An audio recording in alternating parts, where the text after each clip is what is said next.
Hi everyone, welcome to Alpaca Life, where we talk about all things alpaca. I'm Tashia Butterfield, owner of Butterfield Alpaca Ranch in Nebraska. Welcome to my channel. You can find me on Facebook, Instagram, and RAVELRY. All the links are down in the description box. I also do a monthly podcast where I talk about fiber arts and of course my alpacas, and that is also on this channel. If you want to stay up to date, remember to subscribe and hit that bell button. YouTube will notify you when a new video comes out.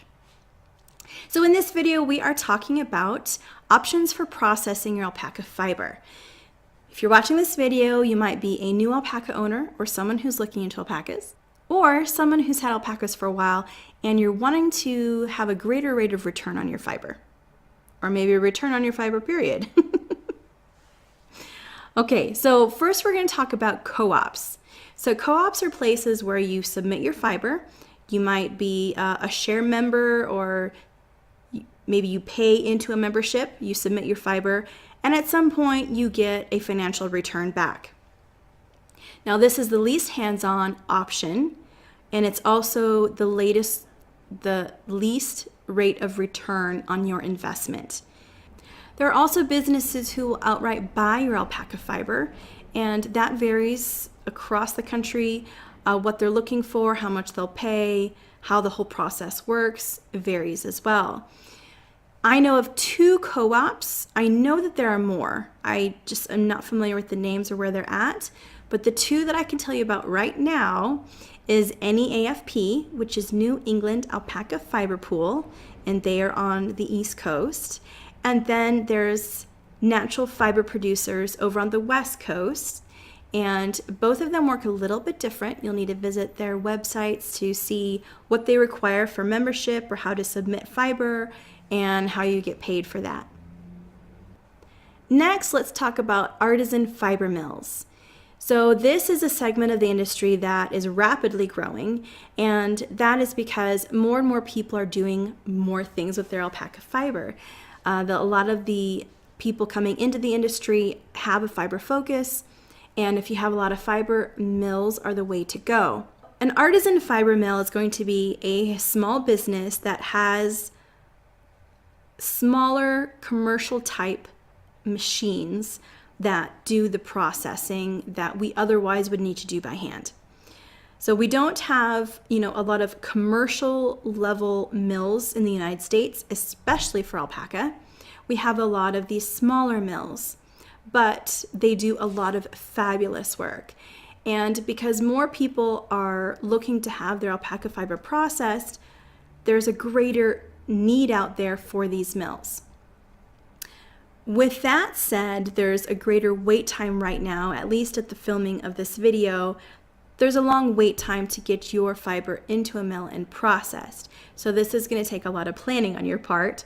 But you'll want to look for mills that are in your area. Like I said, they're across the country, so there's got to be one relatively near you. And you want them near you because you're going to have to ship your fiber. Obviously, the further away you have to ship it, the more it's going to cost you, and you don't want that.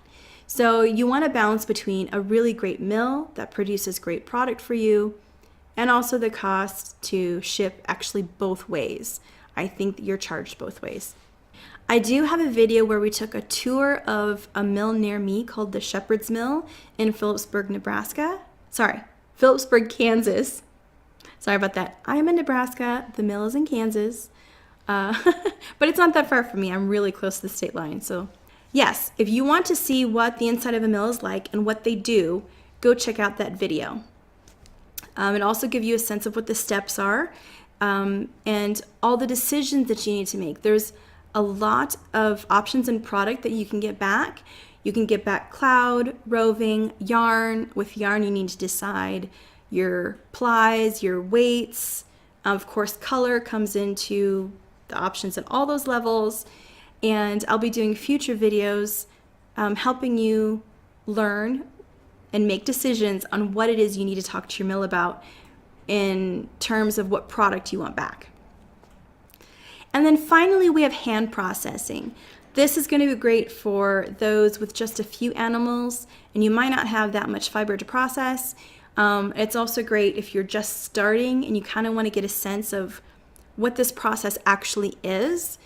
because the more in tune you are with this process, the better decisions you're going to make to get a better end product. And also the more options you're going to have for products to offer. If you're looking towards selling retail products from your own herd, obviously the more distinct and unique you can be, the greater in demand your product is going to be.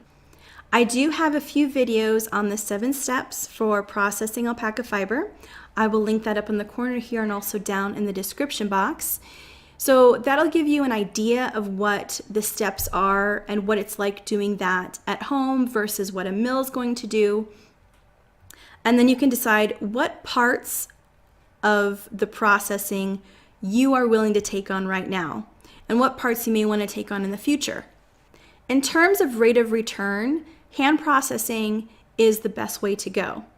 Now it depends on how much fiber you have to process, because if you have a lot, obviously you're going to put a lot of time into processing that, in which case you need to decide when it's best to send something to a mill, or even have the mill do just some of the steps for you, if not all.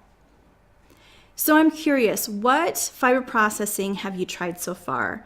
Have you tried a co-op? Have you tried a mill? Have you tried to do it yourself? Let me know. That will help me know what topics to cover in future videos. Also, if you have specific topics that you want me to cover, it doesn't have to be about fiber, it can just be anything that's alpaca related, comment down below and let me know, and I will put that on my list for things to make in the future. I already have a list of topics that go all the way through April, so we're set for a while, but I'm curious what topics you are really looking for at this time. If you like this video, please give it a thumbs up and share it with those who would also like this information. But also consider donating to my Ko-fi page.